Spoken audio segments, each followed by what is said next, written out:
Magandang umaga sa ating lahat. Welcome to our 365 Daily Devotion Bible Characters Edition. So ngayon ay patuloy natin pag-aaralan ng ating series at ang paksa natin ngayon ay patungkol sa the birth of the nation of Israel.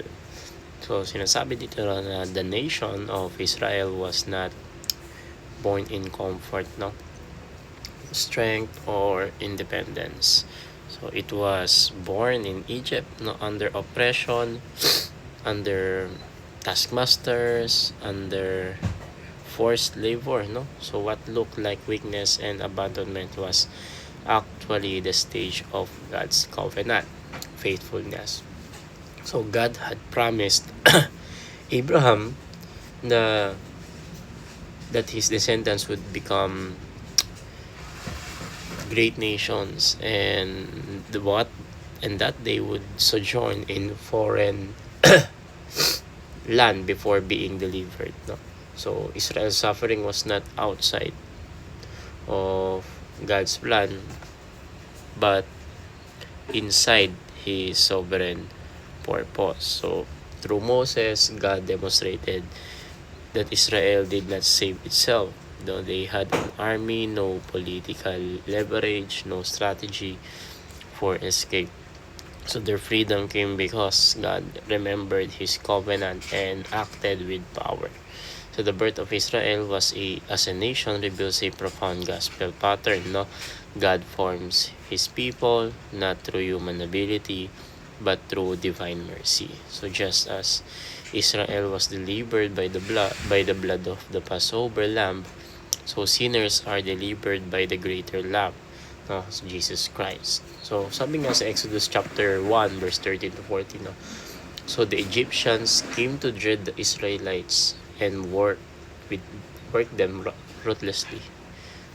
They made their lives bitter with harsh labor in brick and mortar and with all kinds of work in the fields. In all their harsh labor, the Egyptians worked them ruthlessly.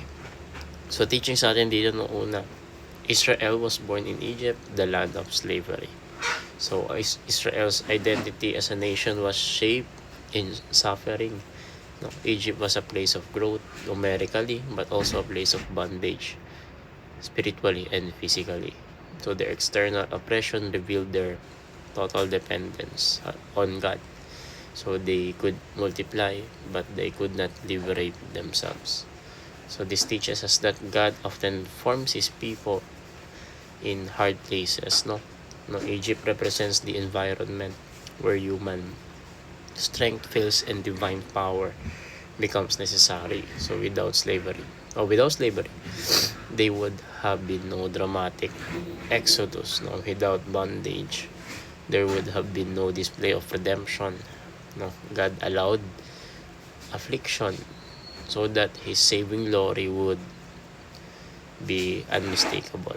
So second is Israel became a slave nation according to prophecy. So long before Exodus, God told Abraham in Genesis 15 na his descendants would be strangers in a foreign land and would be enslaved for 400 years. Israel's slavery was not accidental. It was prophetic and purposeful. Even their suffering was under divine supervision. So this reminds us that God's sovereignty does not eliminate hardship, but it governs it. So Israel's chains did not cancel, God's promise instead, they became the backdrop for its fulfillment.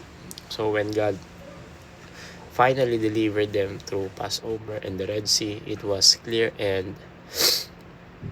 that history moves according to His covenant word. So Israel is a picture of all nations under the slavery of sin. Yun yung pangatlo natin. So the New Testament reveals that Egypt is more than a historical setting. It becomes a spiritual symbol, just as Israel was enslaved to Pharaoh. Humanity is enslaved to sin. So Romans 6 teaches us that apart from Christ, we are slaves to sin's dominion and penalty. So the Exodus points forward to Christ. The blood of the Passover lamb anticipates the sacrifice of Jesus. the Lamb of God who takes away the sin of the world. No? So Israel's physical deliverance foreshadows the greater spiritual deliverance. We do not rescue ourselves from sin anymore than Israel freed himself from Egypt. Salvation is the mighty act of God alone. So ang applications na natin dito, no, una, appreciate that God set us free. Second is to serve God freely from the heart. And lastly, observe a day of rest once a week.